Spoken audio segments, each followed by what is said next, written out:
नमस्कार, स्वागत है आप सभी का सी न्यूज भारत में। मैं हूं आपके साथ ज्योति श्रीवास्तव।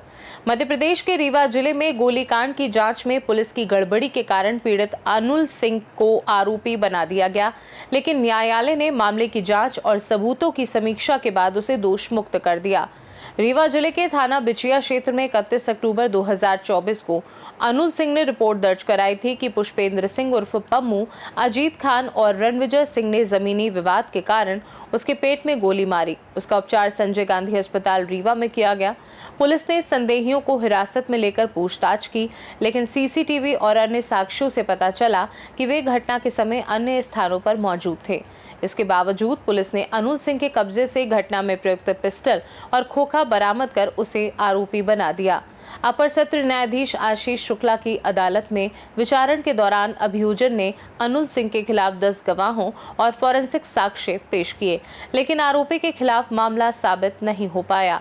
न्यायालय ने धारा 217, 248, 229, 231 बीएनएस और आयुध अधिनियम की धारा 25-27 के तहत अनुल सिंह को दोष मुक्त कर दिया।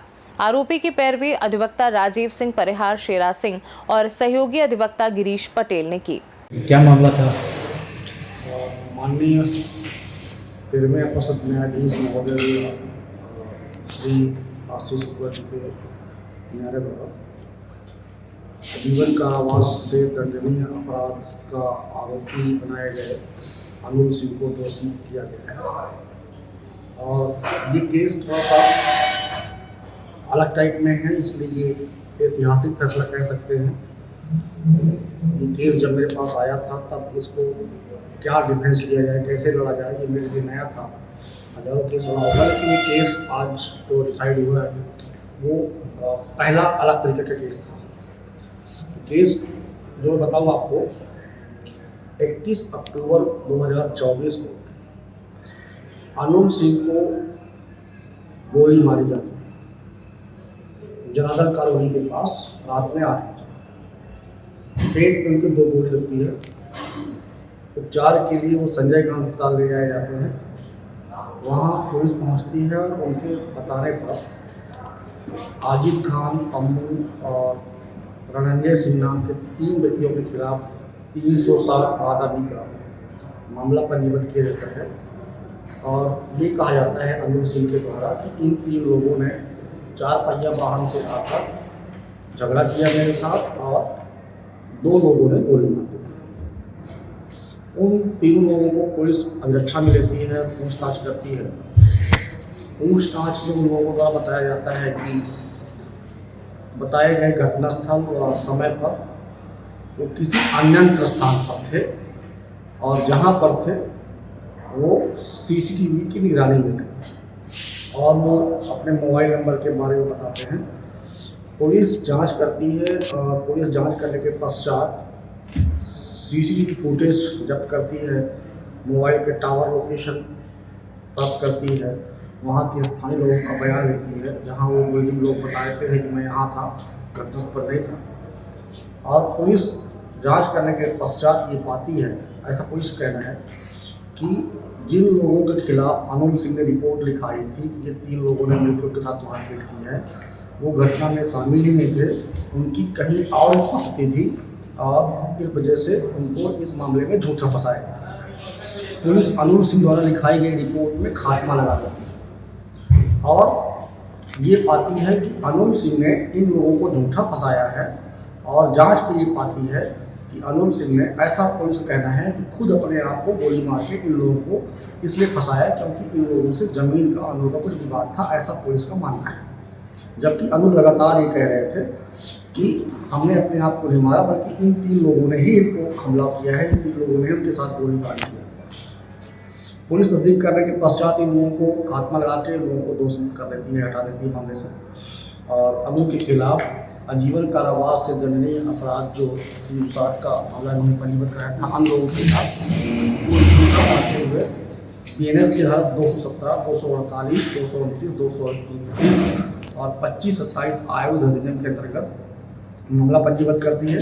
और पुलिस के अनुसार अनुल से पूछताछ करने पर वो पिस्टल बरामद करती है, कारतूस बरामद करती है, जिससे ये बताया जाता है कि उन्होंने खुद को गोली मारी थी। और उन 3 लोगों को जिनके खिलाफ अनुल ने रिपोर्ट दर्ज कराई थी कि ये लोगों ने गोली मारी है, उन 3 लोगों को अनुल के खिलाफ मामले में गवाह बनाया और उसके अलावा भी अन्य गवाह बनाए जाते हैं। माननीय 13वें अपर सत्र न्यायाधीश महोदय न्यायालय में केस चलता है और केस का विचारण होता है। 10 गवाह अभियोग द्वारा पेश किए जाते हैं ये साबित करने के लिए कि अनुल जो है इन लोगों को झूठा फंसाया था, इन लोगों जो इस मामले की गवाही थी, और अनुल ने स्वतः गोली मारी है और अनुल ने ही गोली मारकर इन लोगों को झूठा फंसाया था। और वो 3 लोग माननीय विचार न्यायालय के समक्ष आते हैं और ये कहते हैं कि अनुल जिस समय जिस घटनास्थल के बारे में बता रहे हैं उस समय मैं वहाँ पे था ही नहीं, मुझे घटना के बारे में कोई जानकारी नहीं। मैं ये कह रहा हूँ जिसको गोली लगी थी, क्या उनको जेल भी हुआ था? हाँ, वो 4 महीने जेल में थे, 4 महीने बतौर मुलजिम जेल में थे। और जो मैं कह रहा हूँ आपसे कि जो गवाह थे वो न्यायालय में ये कह रहे हैं कि मुझे घटना के बारे में कोई जानकारी नहीं है, मैं घटनास्थल पर था ही नहीं। मैं अगर ये कह रहा हूँ तो आपको और आप लोगों को ये मालूम पड़ेगा कि गवाह ने मुलजिम का समर्थन किया, जबकि सच्चाई ये है गवाह का ये कहना कि मुझे घटना की कोई जानकारी नहीं है, मैं मुलजिम के बताई गई घटना के स्थल पर था ही नहीं, ये मुलजिम के खिलाफ कथन है। क्योंकि यही तो मुलजिम को मुलजिम बनाने के लिए स्टोरी है कि जो गवाह बनाए गए हैं वो मौके पे थे ही नहीं, क्योंकि उन्हीं गवाहों को अनुल ने मुलजिम बनाया था, वो मौके में थे और उन्होंने मारपीट की है हमारे साथ। ये डिफरेंट टाइप का केस था कि कोर्ट में गवाह कहता है कि मैं जो है घटना के बारे में जानता नहीं और मुलजिम कहता है कि गवाहों ने मुझे गोली मारी है। तो इसलिए विचारण के पश्चात ये मामला दोष मुक्त घोषित किया गया है। अनुल को आजीवन कारावास से दंडनीय अपराध जो है ये जो इनके खिलाफ भी लगा हुआ था और सामने वालों के खिलाफ भी लगाया हुआ था उन्होंने, उसको कोर्ट ने माना है कि ये अनुल निर्दोष है, इन्होंने कोई ऐसा अपराध नहीं किया है जो दूसरों को झूठा फंसाने के लिए।